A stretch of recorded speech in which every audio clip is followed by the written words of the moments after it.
Assalamualaikum warahmatullahi wabarakatuh. Halo semuanya, saya Indriani dengan NPM 12 10 20 122 kelas 2K Manajemen Sumber Daya Manusia Universitas Swadaya Gunung Jati. Pada video kali ini saya akan menjelaskan materi mengenai budaya manajemen pengetahuan organisasi. Tujuan dari pembelajaran materi ini adalah untuk membuat suatu perubahan yang lebih memfokuskan pada pengembangan serta pengetahuan tentang sistem informasi yang dapat digunakan dalam meningkatkan efektivitas serta efisiensi pada perusahaan ataupun organisasi dan membantu dalam membuat keputusan yang paling tepat. Nah, jadi bagi para pelajar maupun mahasiswa yang ingin mencari tentang materi ini atau ingin memperdalam tentang materi ini, simak video ini secara bersama. Budaya manajemen pengetahuan organisasi. Konsep budaya manajemen pengetahuan. Konsep budaya manajemen pengetahuan atau yang sering dikenal dengan knowledge management menjadi populer karena suatu usaha yang sangat kuat untuk memperoleh keunggulan bagi setiap organisasi. Terlebih di era globalisasi yang sekarang yang cenderung bercirikan kuatnya kompetensi, ketatnya kompetensi, sekaligus menuntut untuk kuatnya berkolaborasi. Kondisi yang demikianlah dapat menyadarkan kita bahwa dengan manajemen pengetahuan kita dapat menentukan keunggulan inovasi dan bertahannya suatu organisasi. Manajemen pengetahuan dapat diartikan sebagai serangkaian pendekatan yang strategis dan sistematis untuk mengelola pengetahuan, mulai dari penciptaan, pengorganisasian atau pemetaan, pemanfaatan transfer, diseminasi, preservasi, hingga evaluasi. Sedangkan menurut Lawson, pada tahun 2003, ia mengatakan bahwa manajemen pengetahuan adalah proses yang berkelanjutan dan menjadi lilitan yang luas karena semakin banyak pengetahuan yang ditambahkan dan dikelola dari waktu ke waktu.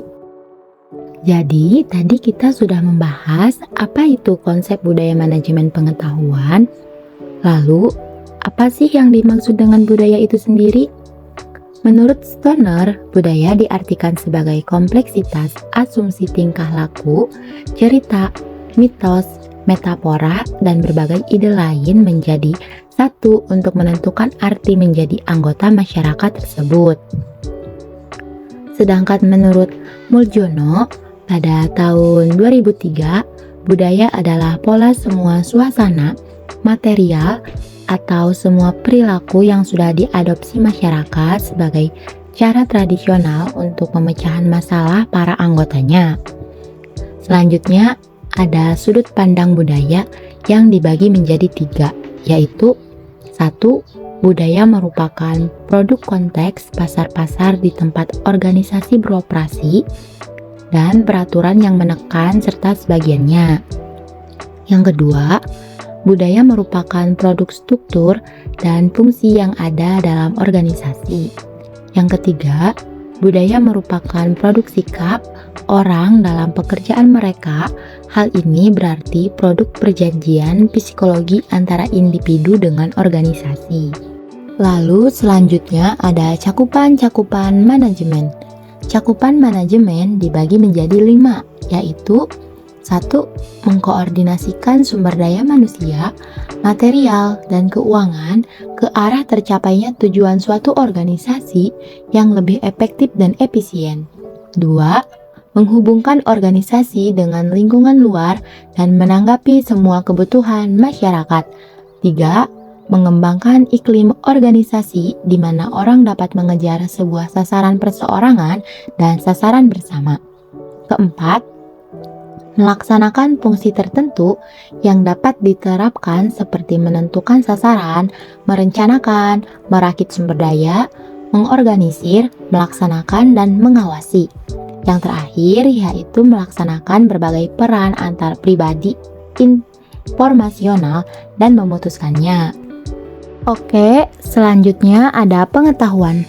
Apa sih yang dimaksud dengan pengetahuan? Menurut Atmojo, pengetahuan diartikan sebagai hasil dari mengetahui yang didapat setelah melakukan penginderaan terhadap objek tertentu.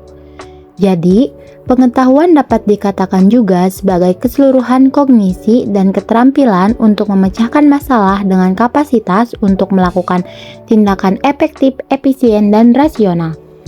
Budaya manajemen pengetahuan menggabungkan ketiga konsep, yaitu konsep budaya, manajemen, dan pengetahuan.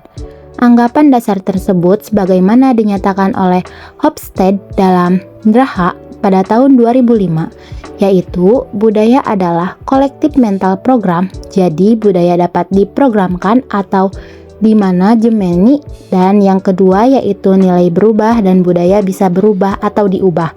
Karena dalam proses budaya manajemen, pengetahuan meliputi fungsi dan kegiatan dalam proses budaya. Selanjutnya, kita akan membahas tentang budaya sharing pengetahuan. Inti manajemen pengetahuan adalah knowledge sharing atau knowledge transfer. Jadi, apa yang dimaksud dengan knowledge sharing?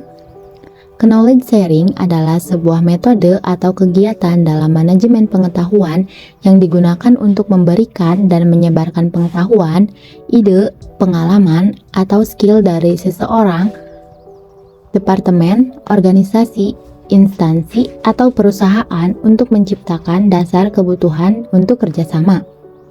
Seseorang yang melakukan knowledge sharing tidak akan kehabisan pengetahuan yang dimilikinya, akan tetapi justru akan melipat gandakan nilai dari pengetahuannya.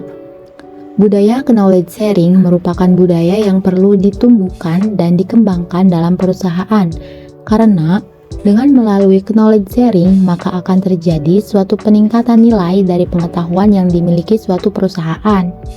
Selain itu juga, manfaat dari knowledge sharing bagi perusahaan adalah untuk meningkatkan efisiensi, mendorong kepemimpinan, mendorong inovasi, serta meningkatkan produktivitas para karyawan. Dan yang terakhir, kita akan membahas unsur budaya sharing pengetahuan. Menurut Tobing, pada tahun 2007, unsur budaya sharing pengetahuan ada 5, yaitu peran kepemimpinan. Dalam hal ini, peran kepemimpinan berupa kemampuan merumuskan visi, keterlibatan langsung, pemberian dukungan, serta advokasi. 2. Budaya perusahaan yang dapat memberikan iklim kepercayaan dan keterbukaan. 3. Adanya kemauan pimpinan organisasi untuk mempromosikan knowledge sharing dan kolaborasi. 4. Perusahaan yang menghargai dari adanya knowledge, pembelajaran, dan inovasi. Dan yang kelima, kemampuan organisasi dalam mengeksekusi proses transformasi dengan mulus dan efektif.